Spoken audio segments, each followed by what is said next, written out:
Olá, meus irmãos da comunidade Batista Vida Nova, aqui é a Débora e eu quero conversar com vocês hoje sobre um texto. A gente vai fazer uma reflexão sobre um texto muito conhecido, uma passagem muito conhecida da Palavra de Deus, e até por isso eu não vou ler tudo, a gente vai contar um pouquinho da história e pensar um pouquinho, rememorar alguns ensinos importantes e coisas que o Senhor tem falado especialmente no meu coração nesse tempo difícil e delicado que a gente tem vivido. Eu tenho tido assim textos áureos, para esse tempo, mas esse em especial eu colocaria até o momento como o principal, que é a passagem que está registrada no Evangelho de Lucas, no capítulo 24, a segunda parte do capítulo, o caminho de Emaús, sobre dois seguidores de Jesus que caminhavam de Jerusalém para um povoado chamado Emaús, um caminho de mais ou menos 11 quilômetros, que eles vão conversando, lamentando, compartilhando um tempo difícil, complicado que eles estavam vivendo, assim como o que a gente tem vivido hoje. Não assim como, mas um tempo também difícil, também complicado, muito desafiador.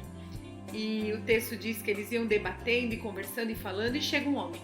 E esse homem chega e pergunta: olha, do que vocês estão debatendo? Que tanto vocês falam, né?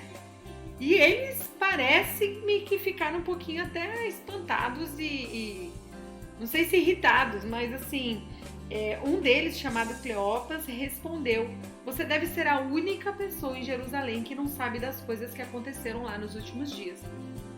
E aí, olha o que o texto diz. Que coisas? Perguntou Jesus. Então Jesus chega e não fala assim: oi, eu sou Jesus, eu ressuscitei, não fiquem assim, tá tudo bem. Não, ele chega de uma forma que ele não é reconhecido, coisas que só Deus pode fazer, e conversa com eles e pergunta. E quando eles falam: olha, você deve ser o único que não sabe, Jesus pergunta para eles: o quê? O que eu não sei? E eles contam e falam e desabafam e falam: olha, aconteceu isso, a gente tinha uma esperança. E aí eles colocam toda aquela frustração para fora, toda aquela tristeza para fora. Meus irmãos, eu acho assim a coisa mais maravilhosa. Jesus, primeiro, caminhar com eles. E eu quero te lembrar isso. Jesus nos encontra nos nossos caminhos difíceis. Jesus vem ao nosso encontro no meio das mazelas. Jesus vem ao nosso encontro no meio das frustrações. Jesus vem ao nosso encontro no meio da nossa confusão mental, emocional, das nossas dores. E ele vem ao nosso encontro e ele fala o que está acontecendo. Mas ele já sabe, né? Nós sabemos que ele já sabe. Mas ele nos ouve. E ele quer te ouvir. Como você tem se sentido? O que tem acontecido? Como você está? O que foi que aconteceu?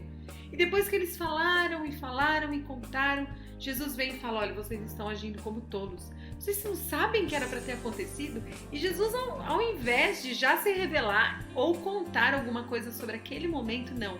Ele relembra a história, desde lá de Moisés, e vem conversando e falando para eles tudo o que tinha que acontecer, rememorando coisas que eles já sabiam.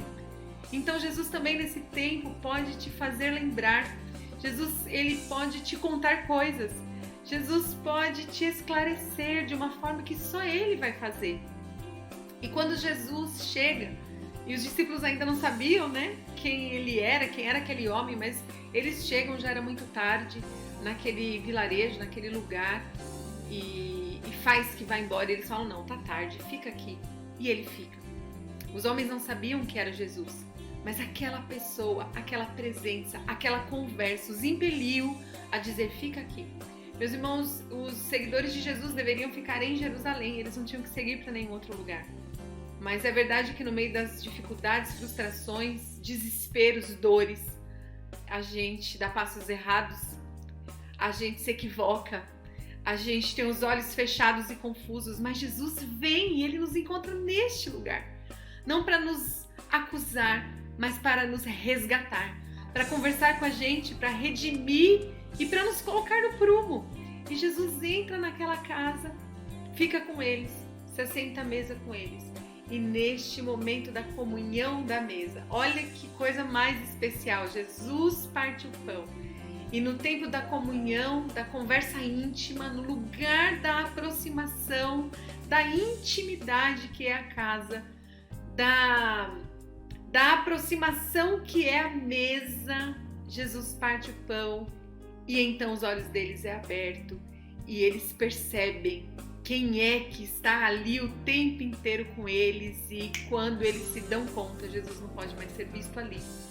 Mas alguma coisa ainda especial acontece. Após ter os olhos abertos, após serem esclarecidos, após terem a mente e o coração iluminados, eles se levantam e eles voltam para Jerusalém para anunciar o que havia acontecido e para fazer o que precisava ser feito, porque quando os nossos olhos são abertos, quando o tempo de comunhão com Jesus nos transforma, redime a nossa visão, nos gera nova esperança, nos tira as vendas dos olhos, nos esclarece, nos alinha com Deus de novo. Então nós nos levantamos e vamos para o lugar certo, fazer a coisa certa, aquilo que deveríamos estar fazendo e servindo pessoas como Jesus sempre fez e sempre faz. E o que eu quero te lembrar e me lembrar nesse tempo é que Jesus nos encontra no caminho. Ele quer nos ouvir e quer falar com a gente, nos esclarecer. Jesus tem muito a conversar conosco. Vamos ouvi-lo, meus irmãos. E vamos nos assentar à mesa com Ele e com outros que entendam as nossas dores e também as nossas alegrias e conversem as conversas difíceis com a gente e partam o pão da comunhão. E vamos ouvir o Senhor falar.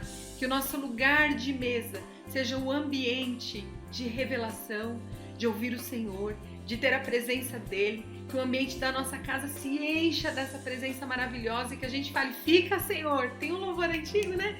Fica Senhor, já se faz tarde. Vem, fica aqui, Jesus fica aqui em casa, fala isso pro Senhor. Senhor, você senta à mesa com a gente. Senhor, a nossa casa é tua, esse ambiente é teu. E enche a nossa casa da revelação de quem o Senhor é. Abre os nossos olhos para que a gente enxergue o Senhor. Meus irmãos, eles não sabiam, mas o túmulo já realmente estava vazio. Eles tinham ouvido falar.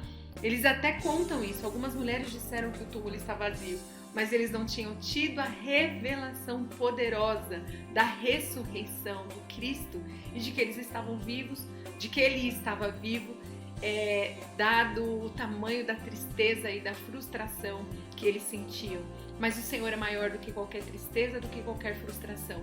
O assentar à mesa da comunhão com Ele, o ter tempo de qualidade com Jesus, esse é um tempo disso, tempo de qualidade com o Mestre, nos traz uma nova visão da vida, das coisas, das pessoas e nos leva para o lugar certo, para fazer a coisa certa. Lembre-se, o Senhor está com você. O túmulo já está vazio, o trono está ocupado, Ele é o Rei dos Reis, o Senhor dos Senhores, está comigo, está com você e pode transformar toda frustração numa grandiosa bênção e num anunciar maravilhoso de quem Ele é, na salvação de pessoas, no serviço a pessoas, que essa revelação e que essa comunhão nos leve para o lugar certo, para fazer a coisa certa. Em nome de Jesus, nós não vamos viver na frustração se nos encontrarmos com Ele e se nos assentarmos com Ele à mesa e se caminharmos na direção daquilo que Ele tem nos convidado para esse tempo. Em nome de Jesus, que o Senhor te abençoe a tua casa, o teu coração, encha a tua mente, abra os teus olhos, e seja assim comigo também, que a gente viva o poder da ressurreição. Em nome de Jesus.